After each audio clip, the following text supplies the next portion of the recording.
Bentrovati all'appuntamento di Filmmaker di oggi con i suoi autori.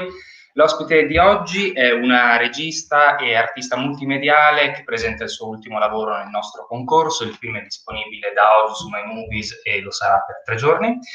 Si tratta di Clarissa Thieme, il suo film What Remains Revisited. E mentre do il benvenuto a Clarissa, vi avviso che la conversazione sarà in inglese e al termine della mia conversazione con Clarissa ci sarà un nuovo gruppo di ospiti del festival moderati da Matteo Marelli, questa volta in italiano. Quindi do il benvenuto a Clarissa. Hello. Clarissa. Nice seeing you. Glad to have you here with us. I'm glad to be here. Listen, I'm very excited to be here and talking to you because your film, it's the kind of perfect film that we like to promote at Filmmaker because it ticks a lot of interesting boxes and it does it in a very clever way. It's, of course, a film that explores reality and society in all of its problematic forms, let's say, but it's also a film that reflects on the cinematic medium, and it goes even beyond that. It goes across documentary cinema, photography, performance art, and a lot of other things if you want to see it. Can you just introduce the concept that stands behind your film? First of all, thank you for this introduction. It's very nice to hear that. The concept was, I did a film called What Remains in 2010. I finished it and premiered, but I did it in 2008, 2009. I was shooting it, and I visited sites of war crimes all over Bosnia and Herzegovina that I found according to the legal papers of the International Criminal Tribunal in The Hague. And this first film is a very silent film. It's a very meditative film. So like the camera is just being at these places and capturing the ordinary all day things happening at these places, which is very different. Whatever I found, I try to be honest about it and to capture it. So What Remains Revisited is, as the title suggests, like a revisiting these places. After 10 years, I was very curious to see what these places look like, but also who is there now, who's willing maybe to speak to me, because in the first film I was very reserved. I was behind the camera. And this time I wanted to be available to the people. I wanted to go more into interaction if they are willing to do this. So the concept was not to go there and do interviews, but to open up a space where people can interact and relate to me and my filmmaking on the spot. So I was doing this in collaboration with a lovely team that were very important for this endeavor, and they're all from Sarajevo. They were all there during the war. They knew about the concept, which was to bring screenshots of the film 10 years ago and unfold them on these places, being exactly in the position of the camera 10 years ago, and then be available with the screenshots to interact with people who could relate to the shot of 10 years ago, who could relate to the fact that we are visiting these places because they are war crimes. And this is more or less the open concept, I mean, strict in the form, but open in its content that I was doing in What Remains Revisited. And yes, and then I would say that if I have to reduce your film to 2 main elements, I would say that on the one hand, we have the landscape. As you say, you just stare at the landscape and try to make sense of the horror or historical burden that kind of is concealed behind this landscape. Can be city, buildings, or fields. You see sheep at some point. On the other hand, as you said, you have people, and it's very interesting the way you interact with these people. I'm not saying the way you're working with these people, because it's never an open interview, but yeah, it's an interaction. Can you tell us a bit more on the way you try to get to talk to these people, how they relate to your work, to what you were doing on the spot, which was almost a performance? I mean, more or less the concept that was the scary part was to not to interact, but not to control. I mean, I chose a concept that actually forbid me to control the situation. Beside of me entering the space with this billboard. And then be open, being forced to be open, what will happen, or nothing will happen.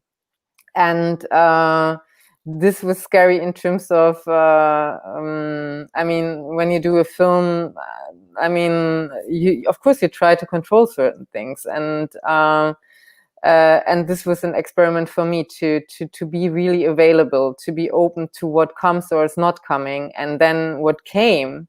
What happened there, how open people were to share very different things was super surprising to me. And it actually, it encouraged me in the power of a documentary approach, and encouraged me also in the power of like an artistic approach, because of course, I was also a little bit afraid of I'm coming with this kind of arty, performative thing to places that are very burdened by their history, or they could be very burdened, and to kind of like miss the people there, but to see that this openness that art offers is actually inviting people. It's not forcing them, but inviting them to share what they want to share. Was a very beautiful experience, and I'm very happy that I was able to create that, or more precisely. Actually, I was thankful that this was given to me, because I didn't really create it. I just literally tried to make the stage for that. And I think that when someone does the kind of work that you do, you move from Germany and you go to Bosnia and you ask yourself some, let's say, preliminary questions, and you give yourself some preliminary answers. Then, as you said, you were surprised by the kind of things that you found there, and the response that you were getting from the people. How the responses that you got when you were there were different from the kind of questions and answers that you gave yourself before starting working on the film? I wished, I mean, like I expected it to be very untidy without knowing the untidiness. Untidy, I mean, I really believe that that things are not in an orderly way filed away, like our memory is not functioning like that. Like there's in like from my experience, what I got from people I know in the region is of course the effects of the war are still there. I mean, it was a life-changing event for I mean, at least everybody I met there. But on the other hand, people have very down-to-earth problems now. I mean, it's an underdeveloped country. It's very torn apart by lobbying parties that are very connected to the ethnical backgrounds of the parties that were enemies in the war. So it's troubled. Like a whole young generation tries to get out of the country because they don't see really a perspective. And I wanted to capture that. I was actually interested what is on the mind of people, and it's not just the war. I mean, it's all connected, of course, but to be interested in Bosnia-Herzegovina now. That was my aim, because I think what happened also with the war in the end, when the war was happening in Europe was not really interested in that. And then at a certain point, they were interested in that in a more scandalous way of like, okay, I mean, like how you tell the war in terms of like certain events that you can pin down. But as soon as that was done, I mean, again, the interest was shifting away. So I'm interested in like going into this like different layers of things that parallelly exist, to put the attention on a spot that in Europe right now doesn't have so much attention, not so much interest is being put on that country, and I think it's not right. I think it's